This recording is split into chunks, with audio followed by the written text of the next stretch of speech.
Günaydın millet. Karşımda Poco X8 Pro Max var ve size telefon zil sesini nasıl değiştireceğinizi göstereceğim.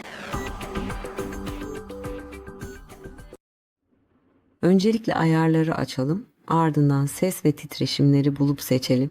Zil sesi bölümüne gidin ve şimdi en çok beğendiğiniz albümü ve melodiyi seçip zil sesi olarak kullanabilirsiniz. Örneğin ben şunu seçeyim.